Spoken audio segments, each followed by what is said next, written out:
नमस्कार दोस्तों, राधे राधे, जय श्री कृष्णा।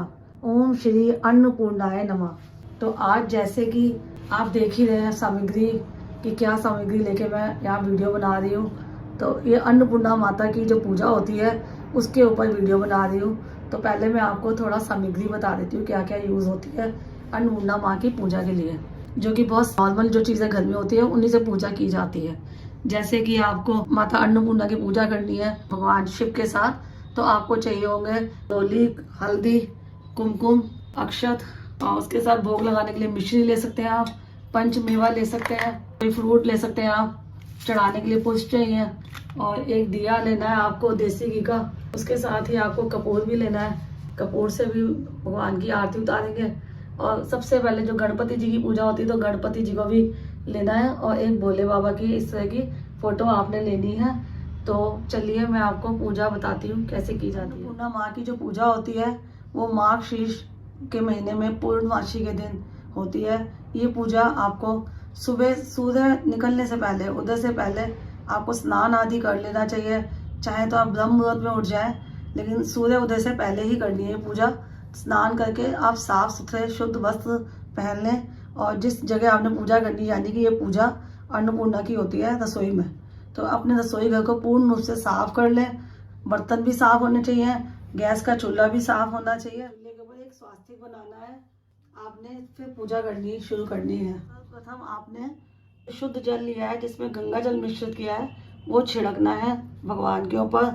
और जिस स्थान पर आपने चौकी रखी है उस स्थान पर पहले ही आप गंगा जल से अच्छी तरह से छिड़का देकर फिर भगवान जी को यहाँ विराजना है। और भगवान को विराजने के लिए आपको उनके नीचे अक्षत रखने हैं। ऐसे ही आपने गणपति जी को नीचे भी अक्षत रखने हैं, साथ में माता रानी के विग्रह के नीचे भी अक्षत रखने हैं, क्योंकि ये आसन दिया जाता है भगवान को विराजने के लिए।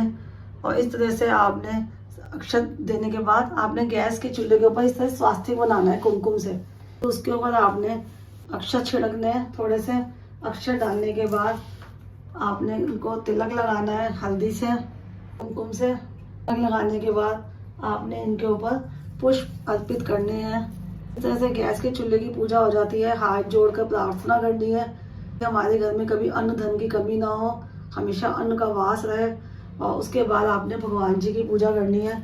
तो भगवान जी की पूजा भी आप इसी तरह से करेंगे।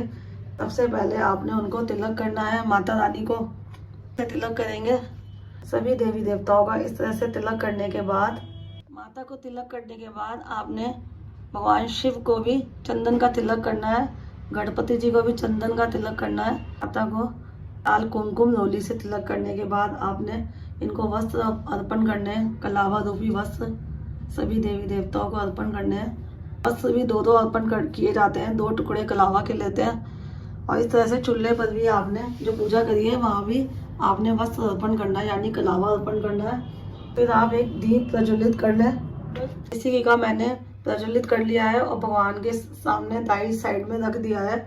और फिर उसके बाद आपने पुष्प अर्पित करने हैं भगवान को। सभी देवी देवताओं को आप इस तरह से पुष्प अर्पण कर दें। दीपक की भी पूजा करनी है, जैसे आपने बाकी सभी देवी देवताओं की पूजा करी है। दीपक की पूजा करना बहुत ज़रूरी होता है। दीपक पर कलावा भी डालें आप और पुष्प भी चढ़ाएं दीपक पर। के बाद आपने जो भी भोग आपने मंगाया है, आप चाहे तो खीर बनाएं तो सबसे ज़्यादा अच्छा होता है, क्योंकि माता को खीर का भोग लगाना शुभ माना जाता है। और अगर खीर नहीं बनाई है तो आप मीठे में मिश्री का भोग लगा सकते हैं।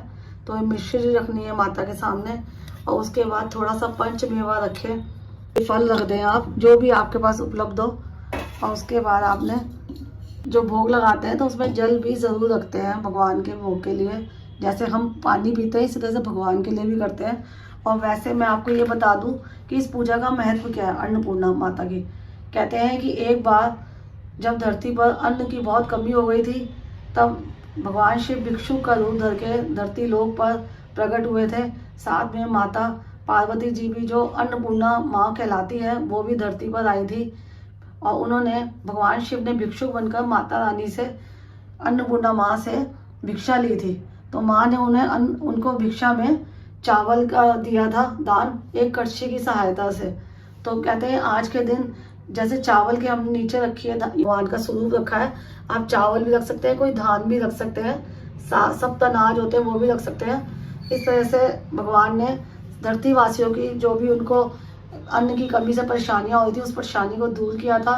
और सबसे उत्तम तो यही होता है कि हमें अन्न की बर्बादी नहीं करनी चाहिए, अन्न का सदुपयोग उपयोग करना चाहिए। हमें जितना खाना है खाना प्लेट में उतना ही लें, इससे अन्न की बर्बादी नहीं होगी। और जब अन्न की बर्बादी नहीं होती, अन्नपूर्णा माँ हमारे घर में वास करती है। अन्नपूर्णा की पूजा करने से, इस पूजा को करने के बाद आप जिस तरह से आपने दीपक जलाया है, एक आप कपूर का भी दीपक जरूर जलाएं भोले बाबा और अन्नपूर्णा माता के लिए। और फिर इसके बाद आपने अन्नपूर्णा माँ की चालीसा होता है या कोई भी स्त्रोत होता है वो पाठ करें, मंत्र होते हैं मंत्रों का पाठ करें, जितना भी आप कर सकते हैं, और आरती जरूर करें आखिर में। इस तरह से अन्नपूर्णा माँ की पूजा की जाती है और अन्न का सदुपयोग जरूर करना चाहिए। मैं बार बार इसलिए कह रही हूँ क्योंकि ये अन्नपूर्णा माँ की पूजा है और हमें घर को हमेशा अपनी किचन को साफ सुथरा रखना चाहिए। और वैसे ये पूजा नॉर्मल है, आप चाहें तो इस पूजा को डेली भी कर सकते हैं। बेशक से चौकी ना लगाएं किचन में, आप गैस के चूल्हे के ऊपर सुबह जब साफ सफाई करते हैं नहाने के बाद, तो गैस की पूजा करके और उस तरह से थोड़ा सा जल छिड़क कर, हाथ जोड़कर प्रणाम कर कर आप अपना सुबह का जो भी नाश्ता वगैरह बनाना है तो बनाएं। और इस तरह से अन्नपूर्णा माँ को पूजा करने के बाद प्रणाम करके माँ से प्रार्थना करें कि इस धरती पर जितने भी प्राणी हैं, क्योंकि अन्न के बिना तो प्राणियों का कोई आधार ही नहीं है धरती के ऊपर, अन्न से ही जीवन हमारा यापन होता है। तो इसके लिए हमें अन्न का बहुत ज़्यादा अच्छा इस्तेमाल करना चाहिए। और कहते हैं कि आज के दिन, जैसे पूर्णमासी के दिन ये होती है पूजा माघ शीर्ष महीने में, जिसे अगन का मास भी कहा जाता है, तो व्रत भी रख सकते हैं आप। व्रत रखना चाहें तो सुबह सुबह पूजा कर लें या तो आप, और अगर सुबह नहीं कर सकते हैं तो रात के टाइम जब आप रात का खाना बनाते हैं और सूर्यास्त हो जाता है, तो उस टाइम के बीच का जो टाइम होता है आप ये पूजा करें और उस दिन अन्न का दान ज़रूर करें। और जो चावल आपने अगर रखे हैं वहाँ भगवान के आगे, तो उस चावल की ही खीर बनाकर आधे का आप भोग लगाएं भगवान को और आधी खीर आप वितरित करें। और जिस तरह से ये कहते हैं ना, माघ शीर्ष महीना कृष्ण भगवान जी का है, तो कृष्ण भगवान जी की पूजा की जाती है, तो नियमित रूप से हमें उसमें सात्विक भोजन बनाकर भगवान को भोग लगाना चाहिए। चाहे तो आप पूर्णिमा के दिन इस तरह से छोटी सी पूजा करें रसोई घर में, और पूड़ी और हलवा खीर या जो भी आप सात्विक भोजन बना रहे हैं वो भगवान को भोग ज़रूर लगाएं। इस तरह से मैंने छोटी सी पूजा करके आपको वीडियो बनाकर एक दिखाई है। तो आपको वीडियो कैसी लगी, मेरी पूजा छोटी सी कैसी लगी, आप प्लीज़ कमेंट बॉक्स में जाकर माँ अन्नपूर्णा की जय लिखकर ज़रूर बताइएगा। राधे राधे, जय श्री कृष्ण।